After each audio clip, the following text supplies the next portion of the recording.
ಕನ್ನಡ ನಾಡು, ಇದು ಕನ್ನಡಿಗರ ನಾಡಿ ಮಿಡಿತ. ಏನು ಸಿದ್ದರಾಮಯ್ಯನವ್ರದ್ದು ಮೂಢ ಹಗರಣ, ಅವ್ರು ರಾಜೀನಾಮೆ ಕೊಡಬೇಕಂತೇಳಿ ಭಾರತೀಯ ಜನತಾ ಪಾರ್ಟಿಯ ರಾಜ್ಯಾಧ್ಯಕ್ಷರಾದಂಥ BOI ವಿಜೇಂದ್ರ ಅವರು ಮತ್ತು ಪಕ್ಷದ ಎಲ್ಲ ಹಿರಿಯ ಮುಖಂಡರುಗಳೊಟ್ಟಿಗೆ ನಾವು ಮೈಸೂರು ಪಾದಯಾತ್ರೆ ಮಾಡಿದರೆ, ಪಾದಯಾತ್ರೆ ಮಾಡೋಂಥ ಸಂದರ್ಭದಲ್ಲಿ ನಾವು ನೆಕ್ಸ್ಟ್ ಯಾವ ತಾಲೂಕು ಹೋಗ್ತೀರಿ ಆ ತಾಲೂಕಲ್ಲೇ ನಮಗಿನ್ನ ಮೊದಲೇ ಒಂದು ಕಾರ್ಯಕ್ರಮವನ್ನು ಮಾಡಿ ನಾವು ಮಾಡ್ತಾ ಇರ್ತಕ್ಕಂಥ ನಮ್ಮ ಮೇಲೆ ಸುಳ್ಳು ಆರೋಪ ಮಾಡ್ತಾ ಇದ್ದೀರಿ ಅಂತೇಳಿ ಸಿದ್ದರಾಮಯ್ಯನವರು ದೊಡ್ಡದಾಗಿ ಸಮಾರಂಭಗಳನ್ನು ಮಾಡ್ಕೊಂಡು ಹೋದ್ರು.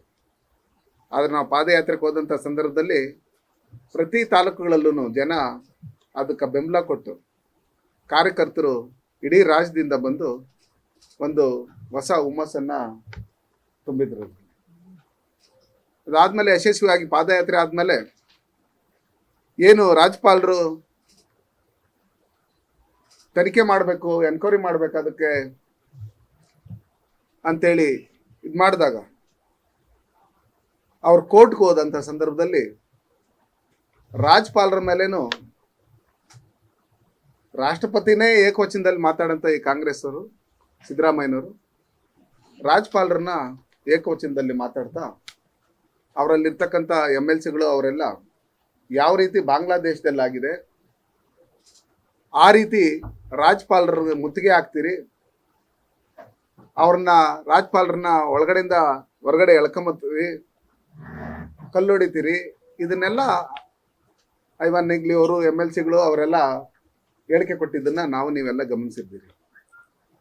ಇದೇ ಸಿದ್ದರಾಮಯ್ಯನವರು ವಿರೋಧ ಪಕ್ಷದ ನಾಯಕರಾಗಿದ್ದಂಥ ಸಂದರ್ಭದಲ್ಲಿ ಯಡಿಯೂರಪ್ಪ ಅವ್ರ ಬಗ್ಗೆ ಇದೇ ರೀತಿ ಆರೋಪ ಬಂದಂಥ ಸಂದರ್ಭದಲ್ಲಿ ಕೂಡಲೇ ರಾಜೀನಾಮೆ ಕೊಡಬೇಕು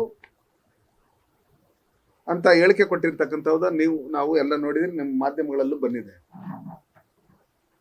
ರಾಜ್ಯಪಾಲರಿಗೆ ಏನೇನು ಹಕ್ಕಿರುತ್ತೆ ಅಂತೇಳಿ, ರಾಜ್ಯಪಾಲರು ಏನೇನು ಮಾಡ್ಬೋದು ಅಂತ ಹೇಳಿರ್ತಕ್ಕಂಥದ್ದು ನಿಮ್ಮ ಹತ್ರ ದಾಖಲೆ ಇದೆ. ಆದರೆ ವಿರೋಧ ಪಕ್ಷದಲ್ಲಿರ್ತಕ್ಕಂಥ ಸಂದರ್ಭದಲ್ಲಿ ಒಂದು ರೀತಿ ಹೇಳಿಕೆ, ಆಡಳಿತ ಪಕ್ಷದಲ್ಲಿ ಬಂದಂಥ ಸಂದರ್ಭದಲ್ಲಿ ಒಂದು ರೀತಿ ಹೇಳಿಕೆ ಕೊಡಂಥ ದ್ವಂದ್ವ ನೀತಿಯನ್ನ, ಡಬಲ್ ಆಕ್ಟಿಂಗ್ ಅನ್ನು ಮಾಡ್ತಾ ಇರ್ತಕ್ಕಂಥ ಸಿದ್ದರಾಮಯ್ಯನವರು ಈಗ ಶುದ್ಧರಾಮಯ್ಯ ಅಲ್ಲ, ಅವರು ಭ್ರಷ್ಟಾಚಾರದಲ್ಲಿ ಮುಳುಗಿರ್ತಕ್ಕಂಥ ಸಿದ್ದರಾಮಯ್ಯನವರು. ಅವರು ಶುದ್ಧರಾಮಯ್ಯನವರು ಆಗ್ಬೇಕಂದ್ರೆ ಕೂಡಲೇ ರಾಜೀನಾಮೆ ಕೊಟ್ಟು, ಯಾವ ರೀತಿ ಯಡಿಯೂರಪ್ಪ ಅವರು ರಾಜೀನಾಮೆ ಕೊಟ್ಟು ಅದು ಎನ್ಕ್ವೈರಿ ಆದಮೇಲೆ ಅವರು ನಿರಪರಾಧಿ ಅಂತೇಳಿ ಸಾಬೀತಾದ್ಮೇಲೆ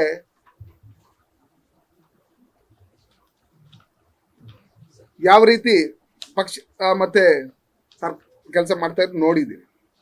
ಹಂಗಿರ್ತಕ್ಕಂಥ ಸಂದರ್ಭದಲ್ಲಿ ನಾನು ರಾಜೀನಾಮೆ ನಾನು ಕೊಡಲ್ಲ ಅಂದರೆ ಏನು ಮಾಡ್ತೀರಿ?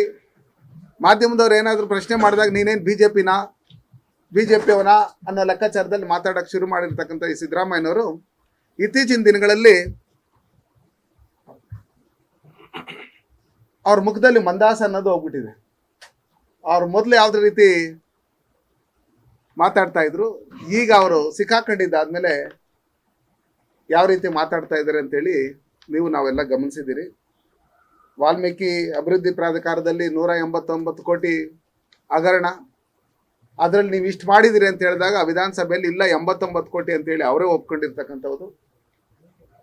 ಮತ್ತೆ 14 ಸೈಟ್ಗಳನ್ನು 60 ಕೋಟಿ ಬೆಲೆ ಬಾಳುತ್ತೆ ಗೊತ್ತಾ ಅಂತ ಹೇಳಿ ಇವತ್ತು 14 ಸೈಟ್ಗಳನ್ನು ನಾನೇ ಕೊಡಬೇಕು ವಾಪಸ್ಸು ಅಂತ ಹೇಳಿದಂಥವ್ರು ಇವತ್ತು ವಾಪಸ್ಸು ಕೊಡ್ತಾ ಇರ್ತಕ್ಕಂಥದ್ದು. ಇದನ್ನೆಲ್ಲ ನೋಡಿದಂಥ ಸಂದರ್ಭದಲ್ಲಿ ರೀಡು ಪ್ರಕರಣ, ಕೆಂಪಣ್ಣ ಆಯೋಗ ರಚನೆ ಮಾಡಿದ್ದು ಸಿದ್ದರಾಮಯ್ಯನವರೇ, ಅದರಲ್ಲಿ ಕುಮಾರಸ್ವಾಮಿ ಅವರು ಯಾವುದೋ 1 ಎಕರೆ 3 ಗುಂಟೆ ಡಿನೋಟಿಫಿಕೇಶನ್ ಮಾಡಿದ್ದಾರೆ ಅನ್ನೋ ಲೆಕ್ಕಾಚಾರದಲ್ಲಿ ಹೇಳ್ತಾರೆ. ಇವರು 883 ಎಕರೆ ಡಿನೋಟಿಫಿಕೇಶನ್ ಮಾಡಿ ಯಾವ್ಯಾವ ಬಿಲ್ಡರ್ಗಳಿಗೆ ಯಾರ್ಯಾರ ಹತ್ರ ಎಷ್ಟು ದುಡ್ಡು ಇಸ್ಕೊಂಡ್ರು ಅಂತೇಳಿ ನಾವು ಅದನ್ನು ಎನ್ಕ್ವೈರಿ ಮಾಡ್ಬೇಕಂತೇಳಿ ಈಗಾಗಲೇ ನಾವು ಸಾರ್ವಜನಿಕರು ಎಲ್ಲ ಈಗಾಗಲೇ ದೂರನ್ನು ಕೊಟ್ಟಿದ್ದಾರೆ. ಇದನ್ನೆಲ್ಲ ನೋಡಿದಂಥ ಸಂದರ್ಭದಲ್ಲಿ ನಮಗೂ ನಿಮ್ಗೆಲ್ಲರಿಗೂ ಗೊತ್ತಿರ್ತಕ್ಕಂಥದ್ದು, ಯಾರೇ ಒಂದು ಕಳ್ಳ ಸಿಕ್ಕಾಕೊಂಡಾಗ ಅವನ ಮೇಲೆ ಪೊಲೀಸ್ ಸ್ಟೇಷನಲ್ಲಿ FIR ಆಗಿದ್ದಾದ್ಮೇಲೆ ಪ್ರಾಪರ್ಟಿನ ರಿಕವರಿ ಮಾಡೋಂಥದ್ದು ಪೊಲೀಸರ ಡ್ಯೂಟಿ. ಪ್ರಾಪರ್ಟಿ ರಿಕವರಿ ಮಾಡಿದರೆ ಅವ್ನು ನಿರಪರಾಧಿ ಅಂತಲ್ಲ, ಅಕ್ಯೂಸ್ಡೇ, ಅಪರಾಧಿನೇ.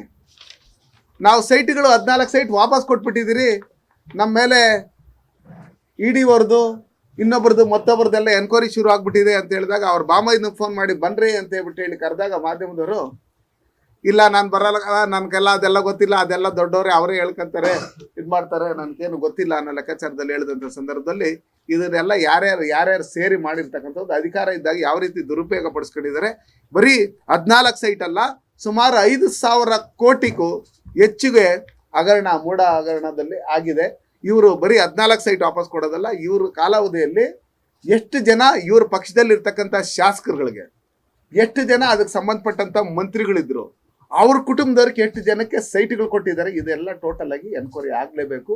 ಆ ದುಡ್ಡು ಸುಮಾರು ಜನ ಮೈಸೂರು ಮೂಡ ಇದರಲ್ಲಿ ನಮ್ಮ ಸೈಟ್ಗಳು ಬೇಕು ಅಂತ ವರ್ಷಗಳಿಂದ ಅಪ್ಲಿಕೇಶನ್ ಹಾಕೊಂಡಿದ್ದಂಥವ್ರನ್ನೆಲ್ಲ ಸೈಡಿಗೆ ತಳ್ಳಿ ನಮ್ಮ ಅಧಿಕಾರ ಇದೆ ಅಂತೇಳಿ ಅದನ್ನು ದುರುಪಯೋಗ ಪಡಿಸ್ಕೊಂಡು ಅವ್ರದ್ದಲ್ಲದ ಜಮೀನನ್ನು ಅವ್ರ ಬಾಮೈನ ಹೆಸರಿಗೆ ಮಾಡಿಸಿ ಅವ್ರ ಬಾಮೈನ ಹೆಸರಿಂದ ಗಿಫ್ಟ್ ಡೀಡ್ ಅನ್ನೋ ಲೆಕ್ಕಾಚಾರದಲ್ಲಿ ಮಾಡಿರ್ತಕ್ಕಂಥದ್ದು, ಹಿಂದೆನೇ ಸೈಟ್ಗಳಾಗಿರ್ತಕ್ಕಂಥದ್ದು, ಹಿಂದೆನೇ ನೋಟಿಫಿಕೇಶನ್ ಆಗಿರ್ತಕ್ಕಂಥ ಜಾಗದಲ್ಲಿ ಇವರು ಮಾಡಿರ್ತಕ್ಕಂಥದ್ದು ಈಗೆಲ್ಲ ಬಹಿರಂಗ ಆಗಿ ಅವರು ಏನು ಕೋರ್ಟ್ಗೆ ಅಪೀಲ್ ಹೋಗಿದ್ರು, ಡೆಲ್ಲಿಯಿಂದ ಕೋಟಿಗಳು ಕೊಟ್ಟು ಕಪಿಲ್ ಸಿಬ್ಬಾಲಿಂದ ಹಿಡಿದು ಸುಮಾರು ಜನ ಅಡ್ವೊಕೇಟ್ನ ಕರ್ಕೊಂಬಂದ್ರೂ ಟೋಟಲ್ ಆಗಿ ಅವರು ಫೈಲೂರ್ ಆಗಿ ಇವತ್ತು ಅವರು ಮೇಲೆ ಅಪರಾಧಿ ನಂಬರ್ 1 ಅಂತ ಹೇಳಿ ಆಗಿರ್ತಕ್ಕಂಥದ್ದು ನಮಗೂ ನಿಮ್ಗೆಲ್ಲರಿಗೂ ಗೊತ್ತಿರುತ್ತ ವಿಷಯ.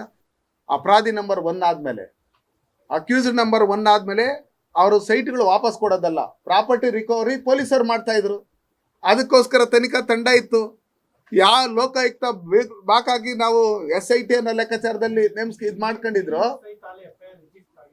ಹೌದು, ಎಲ್ಲ ಏನು ನಡೀತಾ ಇದೆಯೋ ಇದನ್ನ ಹಿಂಗಿರ್ತಕ್ಕಂಥ ಸಂದರ್ಭದಲ್ಲಿ ಅವ್ರು ಕೂಡಲೇ ರಾಜೀನಾಮೆ ಕೊಟ್ಟು ಇವರೇ ನೇಮಿಸ್ಕೊಂಡಿರ್ತಕ್ಕಂಥ ಸುಮಾರು ಜನ ಅಧಿಕಾರಿಗಳಿರೋದ್ರಿಂದ ಇವ್ರ ಕೈ ಕೆಳಗಡೆ ಕೆಲಸ ಮಾಡಬೇಕಾಗುತ್ತೆ. ಅವರು ಇವ್ರು ಹೇಳ್ದಂಗೆ ಮಾಡಬೇಕಾಗುತ್ತೆ. ಯಾವುದೇ ರೀತಿಯಾದಂಥ ತನಿಖೆಗೆ ಸ್ವತಂತ್ರ ಇರಲ್ಲ.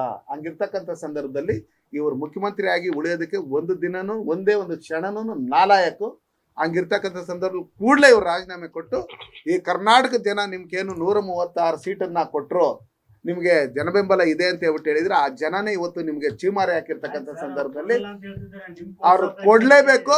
ಕೊಡೋವರೆಗೂ ನಿರಂತರವಾಗಿ ನಾವು ಪ್ರತಿ ಗ್ರಾಮಗಳಲ್ಲೂ, ಪ್ರತಿ ತಾಲೂಕುಗಳಲ್ಲೂ, ಪ್ರತಿ ಮಂಡಲಗಳಲ್ಲೂ, ಪ್ರತಿ ಜಿಲ್ಲೆಗಳಲ್ಲೂ ನಾವು ನಿರಂತರವಾದಂಥ ಹೋರಾಟಗಳನ್ನು ಮಾಡ್ತೀರಿ. ಇವರು ಸಂವಿಧಾನ ವಿರೋಧಿ, ಈ ದೇಶದ ಕಾನೂನನ್ನು ಗೌರವಿಸೋರಲ್ಲ. ಇವರು ನಾಟಕಕ್ಕೋಸ್ಕರ, ರಾಜಕಾರಣಕ್ಕೋಸ್ಕರ ದೇವರಾಜ ಅರಸರ ಹೆಸರನ್ನ ಮತ್ತೆ ನಮ್ಮ ಅಂಬೇಡ್ಕರ್ ಹೆಸರನ್ನ ಹೇಳ್ಕೊಂಡು ಬಂದಿರತಕ್ಕಂಥವ್ರು. ಇವರು ನಿಜವಾದ ಅಹಿಂದ ನಾಯಕರಲ್ಲ, ಅಹಿಂದ ವಿರೋಧಿ ಇವರು ಅಂತ ಹೇಳ್ಬಿಟ್ಟು ಹೇಳಿ ನಾವು ಹೋರಾಟವನ್ನ ಮಾಡ್ತೀರಿ.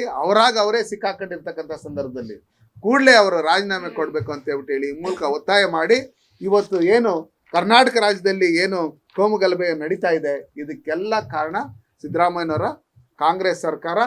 ಅವ್ರ ಪಾರ್ಟಿಯಲ್ಲಿರ್ತಕ್ಕಂಥವರು ಎಲ್ಲ MLAಗಳಿಂದ ಹಿಡಿದು ಮಂತ್ರಿಗಳಿಂದ ಹಿಡಿದು ಎಲ್ಲರೂ ಸುಮಾರು ಜನ ಶೇಕಡವಾರು ಭ್ರಷ್ಟಾಚಾರದಲ್ಲಿ ಮುಳುಗಿರೋದ್ರಿಂದ ಕೂಡಲೇ ಈ ವಿಧಾನಸಭೆನ ವಿಸರ್ಜನೆ ಮಾಡಿ ಎಲೆಕ್ಷನ್ ನಮ್ಗೆ ಜನಬೆಂಬಲ ಆಯ್ತೆ ಅಂತ ಹೇಳ್ಬಿಟ್ಟು ಹೇಳ್ತಾ ಇದ್ದೀರಲ್ಲ, ಜನಬೆಂಬಲ ಆಯ್ತೆ ಅಂತ ಹೇಳ್ತಾ ಇರ್ತಕ್ಕಂಥ ಸಂದರ್ಭದಲ್ಲಿ ನೀವು ಅಪರಾಧಿ ಅಂತ ಹೇಳ್ಬಿಟ್ಟು ಹೇಳಿ ಕೋರ್ಟಲ್ಲೂ ಅವ್ರು ನೀವು ಅಕ್ಯೂಸ್ ನಂಬರ್ 1 ಅಂತ ಹೇಳ್ಬಿಟ್ಟು ಹೇಳಿ FIR ಆಗಿರ್ತಕ್ಕಂಥ ಸಂದರ್ಭದಲ್ಲಿ